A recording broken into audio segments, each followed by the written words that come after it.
Assalamualaikum warahmatullahi wabarakatuh. Bismillah, alhamdulillah, wassalatu wassalamu ala rasulillah, la hawla wa la quwwata illa billah, amma ba'd. Puji syukur kepada Allah subhanahu wa ta'ala atas semua limpahan karunia nikmatnya. Salawat serta salam mari kita selalu haturkan kepada Nabi kita Muhammad sallallahu alaihi wasallam. Mudah-mudahan kita mendapatkan syafaat beliau hingga yaumul akhir. Amin ya rabbal alamin. Para bapak, ibu dan jamaah sekalian, kemarin kita telah membahas ada seorang panglima Persia yang kemudian menyerahkan diri lalu ditawan oleh pasukan muslim, kemudian dibawa ke Madinah. Masih ingat Pak, sinten namanya? Ibu-ibu masih ingat? Hurmuzan. Ya, Hurmuzan. Sinten Pak? Hurmuzan. Ya. Niki mboten dieling-eling mboten napa. Orang musuh niki Pak.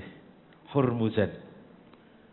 Nah, kalau para sahabat mungkin bisa diingat-ingat supaya nanti kita bisa berwasilah kepada para sahabat, kirim Fatihah dan lain-lain.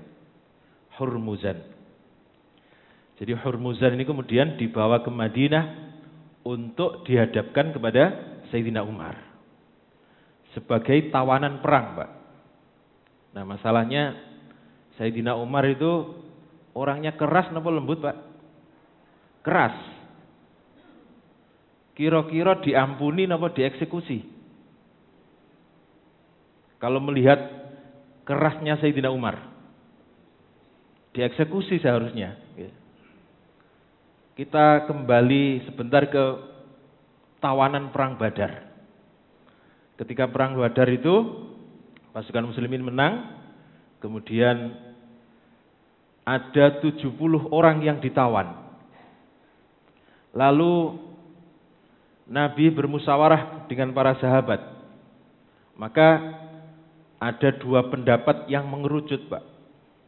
Yaitu pendapatnya Sayyidina Umar dan pendapatnya Sayyidina Abu Bakar. Kata Sayyidina Abu Bakar, wahai Rasulullah, kita ini masih membutuhkan dana yang masih banyak. Kita membutuhkan dana masih banyak. Oleh sebab itu, tawanan-tawanan ini dibebaskan saja dengan tebusan. Sementara Sayyidina Umar langsung bilang begini, Pak. Ya Rasulullah, Uqail serahkan kepada Ali. Jadi Uqail itu masnya Sayyidina Ali, tapi ikut orang-orang musyrik memerangi Nabi. Ini serahkan kepada ini, serahkan kepada saudara-saudaranya masing-masing. Lalu kita penggal kepalanya saja, biar beres. Nanti kalau yang menggal orang lain, bukan saudaranya, khawatir nanti ada dendam. Sehingga serahkan saja kepada saudaranya masing-masing. Lalu kita penggal beres. Masya Allah, ini Sayyidina Umar. Pokoknya dengan urusan Sayyidina Umar itu penggal gitu aja. Lalu Nabi kemudian merenung sejenak. Kira-kira Nabi milih pendapatipun sinten, Pak? Sinten? Sayyidina Abu Bakar. Karena Nabi juga perasaannya itu mirip dengan Sayyidina Abu Bakar. Atau dibalik Pak, Sayyidina Abu Bakar itu mirip dengan Nabi, lembut. Akhirnya Nabi kemudian memilih pendapat Sayyidina Abu Bakar. Yaitu karena Sayyidina Abu Bakar juga bilang begini, mereka juga saudara-saudara kita. Mereka juga saudara-saudara kita. Lebih baik diampuni, kemudian dibebaskan, tapi dengan tebusan. Supaya kita juga mendapat pemasukan. Kira-kira begitu. Maka keputusannya Nabi memilih pendapat Sayyidina Abu Bakar. Yaitu tawanan-tawanan itu dibebaskan dengan tebusan. Maka berdatangan orang-orang Mekah itu menebus satu persatu. Jadi kalau perang ya perang, kalau damai ya damai, Pak. Bukan wis mari perang terus ana musuh, iki biyen melok perang lho, patene bukan. Nggih. Jadi waktu nebus itu ya musuh yang nebus datang ke Madinah. Tetapi kemudian membawa tebusan dan orang yang ditebus dibawa pulang. Masya Allah. Lalu apa yang terjadi, Pak? Jadi Sayyidina Umar ini dikatakan oleh Nabi, setiap umat itu ada muhaddas, yaitu orang yang ucapannya sesuai dengan firman Allah. Dan muhaddas di umatku ini adalah Umar bin Khattab, kata Nabi. Jadi setiap umat itu ada orang yang ucapannya ini sesuai dengan wahyu. Dan orang, kata Nabi, di umatku ini yang muhaddas adalah Sayyidina Umar. Lalu ketika semua tawanan sudah dibebaskan dengan tebusan, kalau keluarganya punya, Pak, kalau tidak punya, tebusannya begini. Dia harus mengajari orang-orang muslim yang masih buta huruf. Satu orang mengajari 10 orang. Kalau sudah 10 orang ini bisa baca tulis, kemudian dia dibebaskan. Kalau tidak punya apa-apa. Maka kemudian setelah semuanya dibebaskan, turun ayat, Pak. Saya lupa ayat berapa, surat apa. Kalau tidak salah surat At-Taubah. Yang artinya adalah tidak sepatutnya bagi seorang nabi, kemudian dia belum mengalahkan seluruhnya musuh-musuhnya, kemudian dia minta tebusan.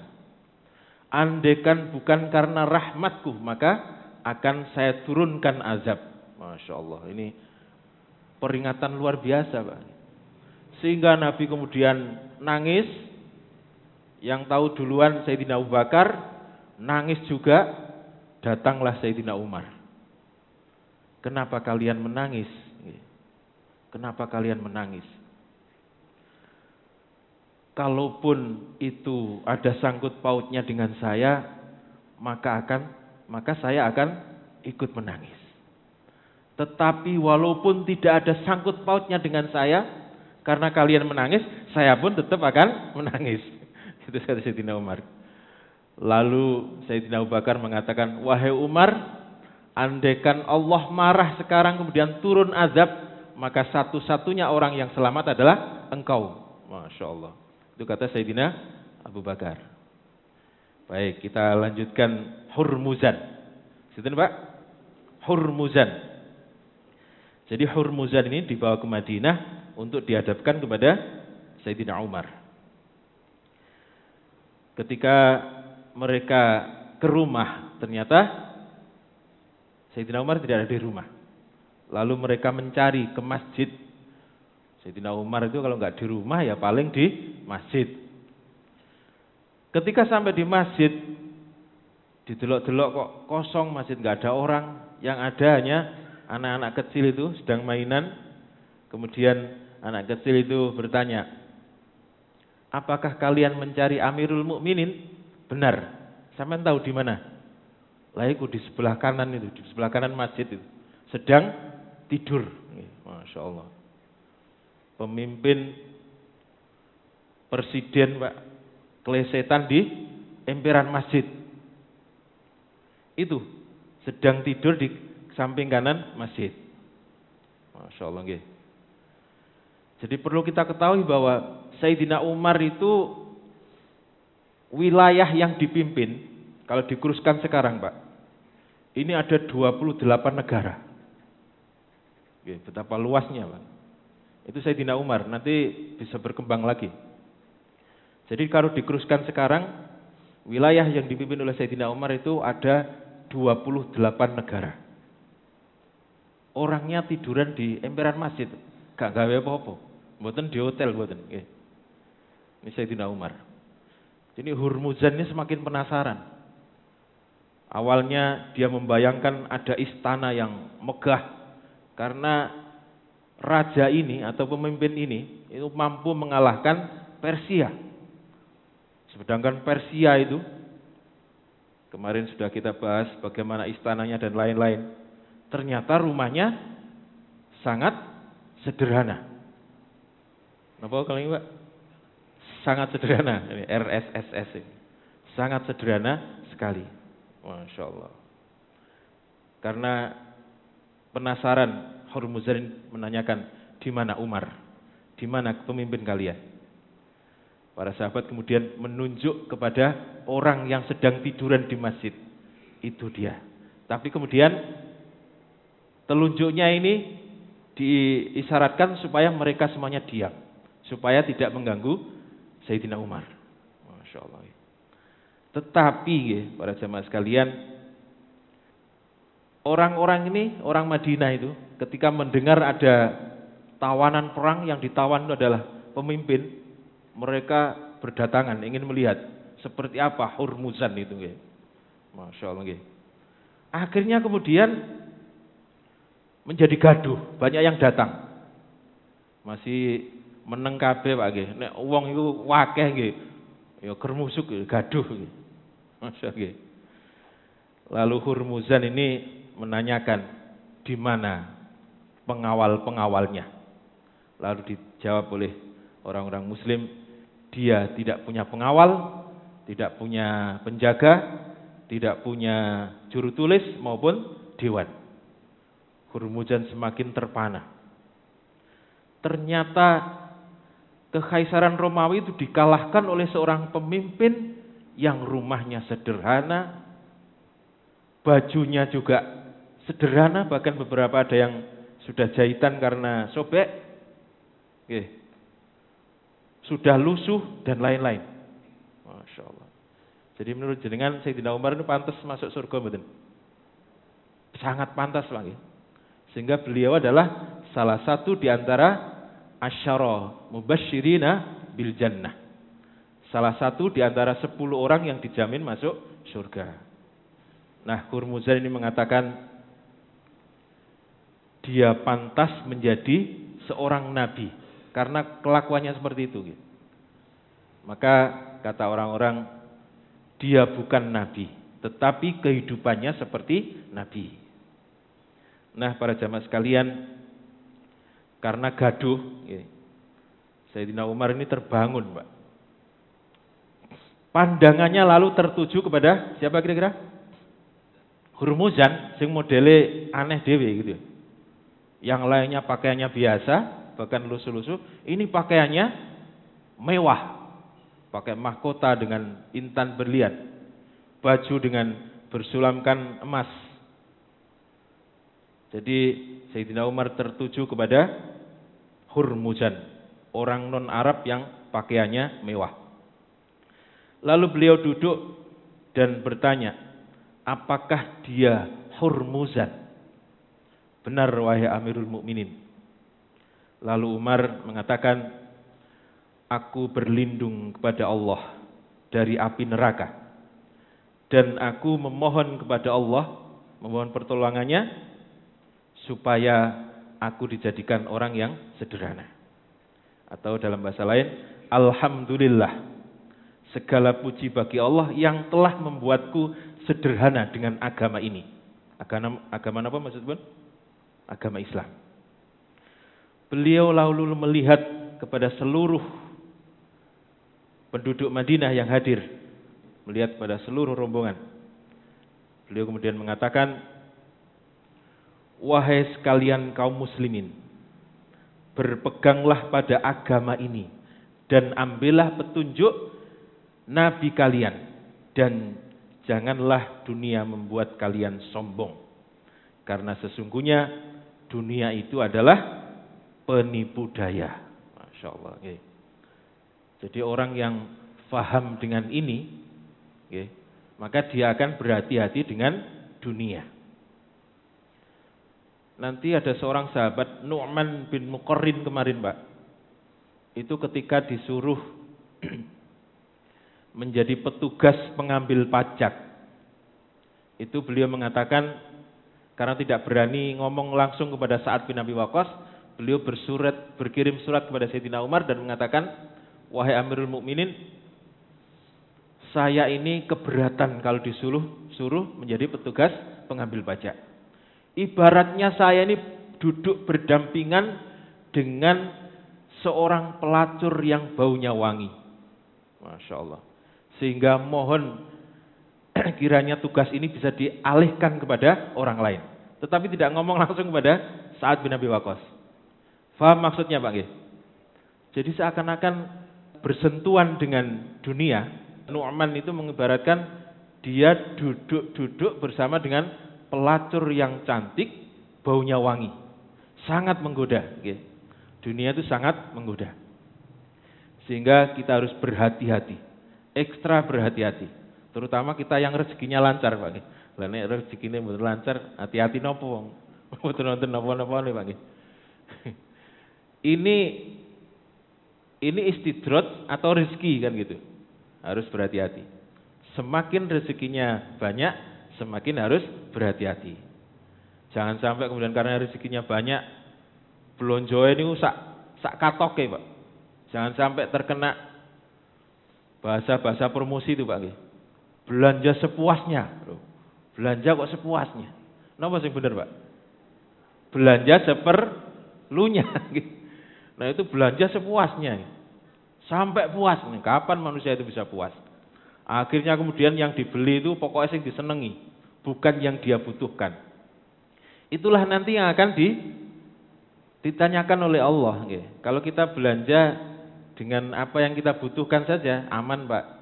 Tapi kalau belanja, misalnya mumpung duit akeh, dia butuh, ini saya sering sampaikan ini, butuh mobil untuk ngangkut sayur. Betul mobil ngangkut sayur berarti mobil apa Pak? Mobil box cukup.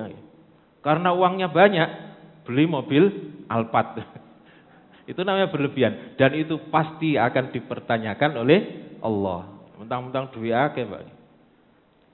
Itu dunia. Jadi sangat menggoda Pak. Sangat menggoda dunia itu. Tetapi kita tidak dilarang untuk kaya, silakan. Kalau bisa kaya semua, tetapi jangan sampai tergoda. Jadi kata Sayyidina Umar, karena sesungguhnya dunia adalah penipu daya. Mereka lalu berkata, wahai Amirul Mukminin, ini Raja Ahwas. Nah, maksudnya adalah Hurmuzan, ingin berbicara denganmu. Kata Sayyidina Umar, sekali-kali tidak, sampai dia melepaskan seluruh baju kebesarannya. Mahkotanya lepas, bajunya dilepas, ganti yang biasa-biasa. Baru saya mau berbicara dengan dia. Masya Allah, kata Sayyidina Umar. Lalu mereka kemudian melepaskan seluruh pakaian yang dipakai oleh Hurmuzan. Mahkotanya dilepas, bajunya dilepas, diganti dengan pakaian yang lain. Jadi kenapa Hurmuzan ini tetap dipakaikan baju seperti itu? Jadi pasukan yang menawan dia itu ingin memperlihatkan, karena sebagian dari penduduk Madinah itu belum pernah melihat bagaimana penguasa-penguasa Persia itu pakaiannya seperti apa. Dipamerkan cara begitu nggih.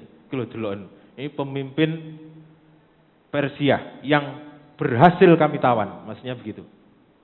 Tetapi kemudian Sayyidina Umar justru kalau tidak dilepas maka saya tidak akan mau berbicara dengannya. Akhirnya benar dilepas. Nah, para jamaah sekalian, Sayyidina Umar kemudian mengatakan, wahai Hurmuzan, bagaimana menurutmu akibat dari melanggar perintah Tuhan? Hurmuzan lalu menjawab, wahai Umar, kami dan kalian dulu sama-sama dalam kebodohan atau jahil.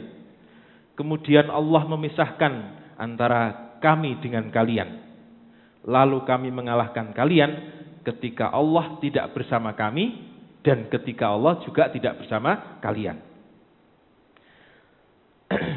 Maksudnya paham Bu?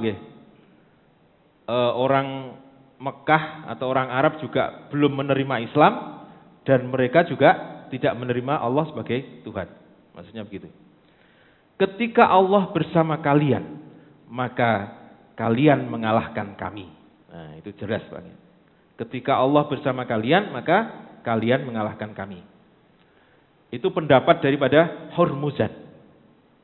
Lalu Sayyidina Umar mengatakan, sesungguhnya kalian mengalahkan kami di masa jahiliyah, sebab kalian bersatu sedangkan kami bercerai-berai. Lalu apa pendapatmu ketika kalian melawan dan terus mengalami kekalahan dari waktu ke waktu? Jadi penaklukan Persia itu butuh waktu bertahun-tahun, Pak. Butuh waktu bertahun-tahun. Maka Sayyidina Umar mengatakan, lalu apa pendapatmu? Kalian ini terus melawan kami, tetapi berkali-kali dari waktu ke waktu kalian terus kalah. Hurmuzan kemudian mengatakan, sebagai tawanan perang, aku takut engkau membunuhku sebelum aku menjelaskan. Sebelum aku menjelaskan. Engko ojo-ojo durung ngomong wis sampean pateni. Ya, kira-kira gitu. Karena memang Hurmuzan ini juga paham siapa Sayyidina Umar itu. Orang yang keras, kalau ada tawanan pasti ya penggal saja. Kira-kira begitu. Kemudian Sayyidina Umar mengatakan, jangan takut dengan itu. Lalu Hurmuzan meminta air, Pak. Ketika memegang air itulah tangannya gemeter. Lalu mengatakan, aku takut ketika saya sedang minum, kemudian engkau membunuhku. Karena tawanan ini, Pak. Tidak akan ada masalah bagimu sampai engkau meminumnya. Janganlah kalian membunuh Hurmuzan ketika dia sedang kehausan, sampai dia minum, kata Sayyidina Umar. Lalu Hurmuzan ini mengatakan, aku tidak butuh air. Aku butuh perlindungan. Masya Allah. Aku tidak butuh air, aku butuh perlindungan. Kata Sayyidina Umar, sungguh saya akan membunuhmu. Sudah diinting-inting, sungguh saya akan membunuhmu. Kata Hurmuzan, kamu akan melindungiku. Kata Sayyidina Umar, bohong kamu. Lalu seorang sahabat, saudara daripada Al-Barra bin Malik, yaitu Anas bin Malik, berdiri dan mengatakan, benar wahai Amirul Mukminin, engkau telah menjaminnya. Kata Sayyidina Umar marah, celaka kau Anas. Celaka kau Anas. Aku melindungi orang yang telah membunuh Majza'ah dan Al-Barra. Jadi Majza'ah itu dan Al-Barra itu terbunuh di tangan Hurmuzan, kena panahnya. Masih ingat Al-Barra kemarin lagi? Orang yang kerempeng, yang menyelamatkan saudaranya Anas karena terbelit rantai panas itu, dipegang dengan tangannya itu. Nah itu yang terkena panahnya Hurmuzan. Aku hanya mengatakan, kata Sayyidina Umar, aku hanya mengatakan tidak masalah sampai dia memberitahu aku, dan aku juga mengatakan tidak masalah sampai dia meminumnya. Lalu sebenarnya apa yang terjadi, Pak? Jadi Hurmuzan tadi kan minta minum, Pak. Atau dia akan bercerita. Lalu Sayyidina Umar mengatakan, saya akan menjaminmu, dengan kata lain, saya akan menjaminmu sampai engkau bercerita. Dan yang kedua, saya akan menjaminmu, tidak membunuhmu, sampai engkau minum. Tapi dia nggak jadi minum, Pak. Masya Allah. Jadi salah satu siasat daripada Hurmuzan. Sehingga kalau dia belum minum, berarti dia masih dalam jaminan keselamatan, tidak dibunuh. Maka Anas berdiri tadi, Pak. Wahai Amirul Mukminin, benar engkau telah menjaminnya. Sebab Sayyidina mengatakan, saya tidak akan membunuh sampai engkau minum. Dan dia tidak minum. Ini siasat daripada Hurmuzan. Masya Allah. Maka Sayyidina Umar kemudian merunduk, Pak. Dipikir-pikir, benar ya. Pikir-pikir benar. Berarti saya telah tertipu oleh seorang Hurmuzan. Maka kemudian dia mendongak dan mengatakan, engkau telah memperdayai aku. Sungguh aku tidak pernah terperdaya kecuali oleh seorang Muslim. Masya Allah. Kata Sayyidina Umar, sungguh aku tidak pernah terperdaya kecuali oleh seorang Muslim. Sebenarnya bisa saja, Pak, langsung dibunuh oleh Sayyidina Umar. Tetapi Sayyidina Umar memegang teguh apa yang telah diucapkan. Tidak akan membunuh sampai dia minum. Tetapi dia tidak minum-minum, Pak. Ini salah satu daripada taktik gitu.